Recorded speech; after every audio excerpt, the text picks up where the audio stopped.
Now, while we have finished all of the pre-calculus material, we do need to do some reviewing for setting up for calculus next year and for going over some skills that you guys may have forgotten from Algebra 2. So we're going to dive into the Chapter 3 material, which will deal with exponential functions and logarithmic functions. So the reason we have exponential functions is because while we know how to work with an equation like y equals x squared, the tools for dealing with y equals 2 to the x are very different. Even though it still uses a 2 and an x, by changing which one is the base and which one is the exponent, it does complicate the issue a good bit. Now, applications of when you use exponential functions like this, the most common ones are for dealing with some kind of a rate of growth. Most common examples deal with investments. So if you're talking about how much money you're earning per year by putting it into a savings account or into some sort of a mutual fund, and alternatively for population growths. So especially those people who work with wildlife services and they're trying to track animals that may be endangered and they're trying to bring up the population numbers for. So here's our definition of an exponential function, and the first few questions on your assignment are going to be asking you, does it match this setup? So what you'll be looking for is an f of x or a y equals a and b should both be constants, and that's very important. Some of the questions may try to put a variable down here for the base of the exponent, and if it has a variable there, then it is not an exponential function. This is exclusively for having a constant a and then a constant b being raised to a power. Only the power should be a variable. That's the only thing for it to count as an exponential function. A is what we will be calling the initial value. Oftentimes, you may not see a number in this spot, which means that the number is a 1. And that comes from the fact that if you multiply by 1, it doesn't change anything, so we usually don't write 1 times anything else. B is what I will frequently refer to as the base. It's whatever has the exponent on it. And again, both of those numbers should be constants, so you shouldn't see any weird letters in there. They're just using letters for the placeholder of the formula. Later on, we're also going to talk about two special cases of exponential functions. Exponential growth is specifically when you have a positive number for a and when your number being raised to a power is bigger than 1. That means that every time you put in a bigger and bigger number for x, the exponential function is going to increase a lot. That's why we call it exponential growth, and that's what you're usually looking for in terms of investments or for population numbers. Exponential decay is when that number out front is still positive, but the number being raised to a power, the b value here, is less than 1. Specifically, we're actually really talking about it being a fraction, like 1/2 or 1/3. Because if you take 1/2 and raise it to some large power, like the 10th power, you end up with a very small number for whatever you're dealing with. And that usually indicates something like radiation. After Chernobyl exploded, there are still levels of radiation there because it is decreasing following this exponential decay model. Now, the first few questions on your math lab assignment just have you identifying, does it match the formula that I showed you guys with the constants and the variables in the correct locations? So I'm jumping ahead to number 6 here on the assignment. This is the first time you actually really have any work or computing that you need to do. What I wanted to remind you on this one is when they say f of 2, for example, they mean that they want you to plug the number 2 in for x. Now, in this case, since we have a variable, we have a fraction being plugged in, I just wanted to remind you that fraction exponents are another way of dealing with radicals. And the way these work is that the base of the number, which in this case is 5, goes inside the radical.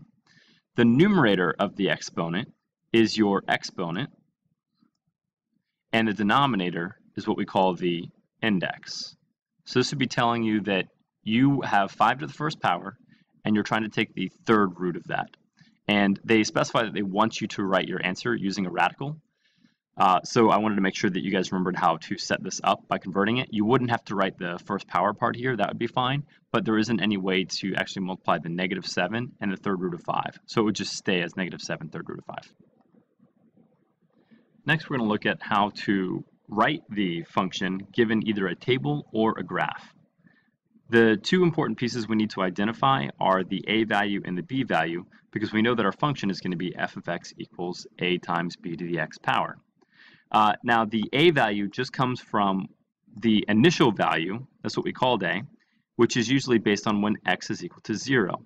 So if you can find a value for when x equals 0, either on the graph or on a table like this, then that should be enough for you to determine the a value. The b value is a little bit trickier.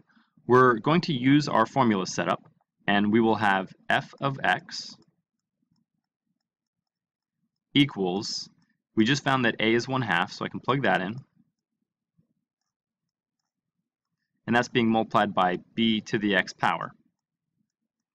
So what we're going to do is pick the next coordinate that they've given us. In this case, the x value is 1, and f of x would equal 3/4. So I can actually plug those two numbers in for f of x and x.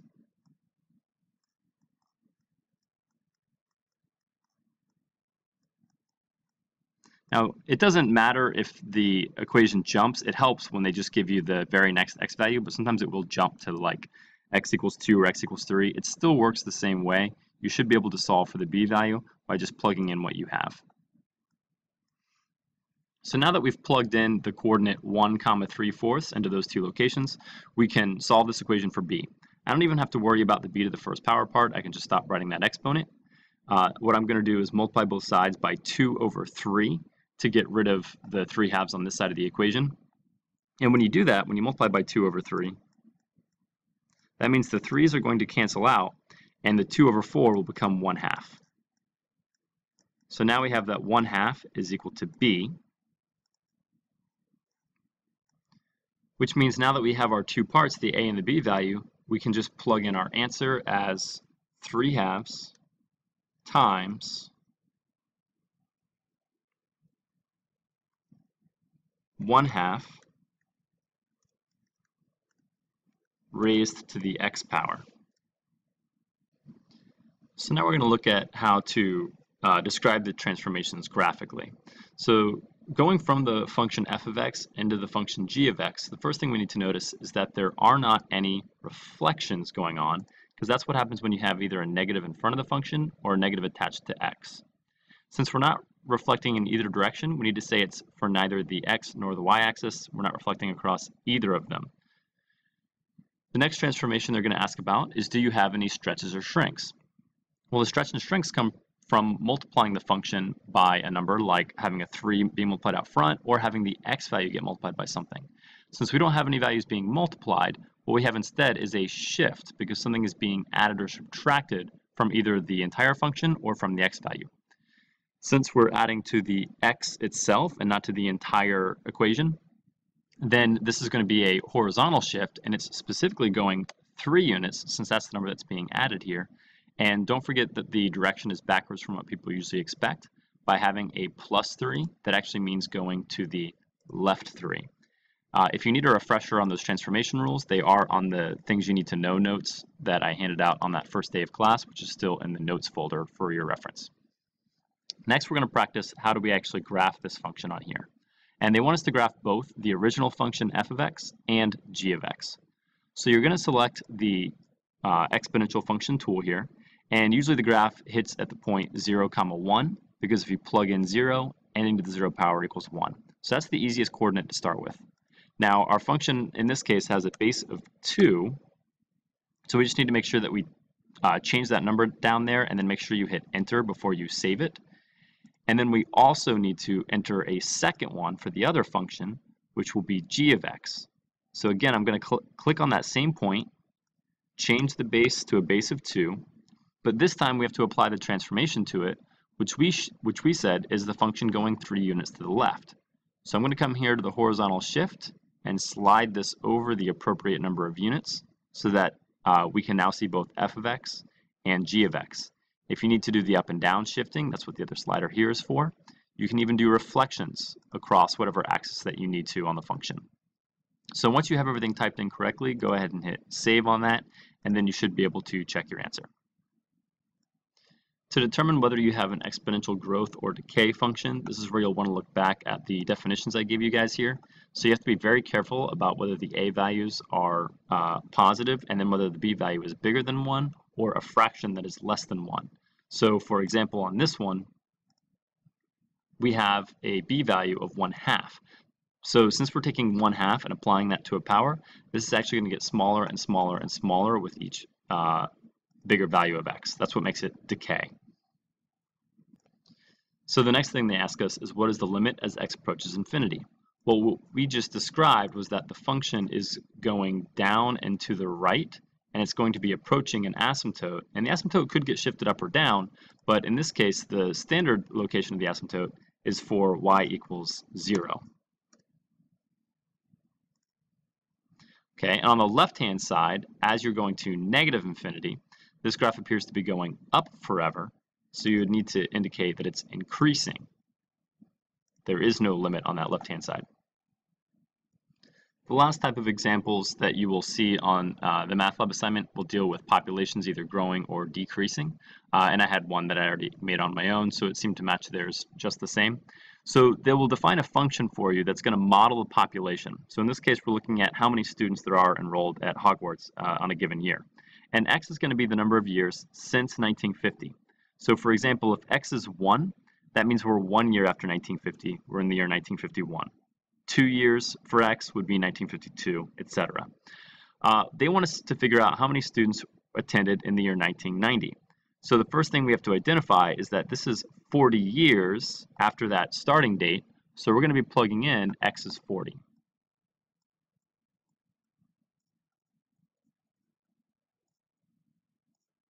And you won't be able to do this without a calculator. In fact, I don't have my calculator with me, so I'm going to have to pause this for a second and go to one of the websites.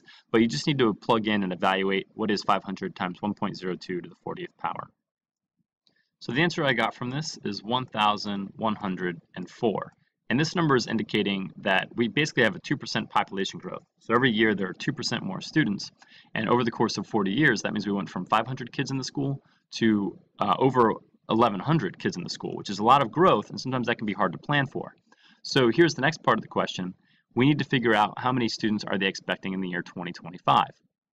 Well, again, that just means we need to figure out what value of x we should be plugging in, and the year 2025 would be 75 years after our initial value for this. So we have 500 times 1.02 to the 75th power now. And what they're going to ask us to determine is, do we have enough accommodations for all the students we'll have in that year, or do we need to begin construction right now on some new bunk beds and some new places for the students to stay?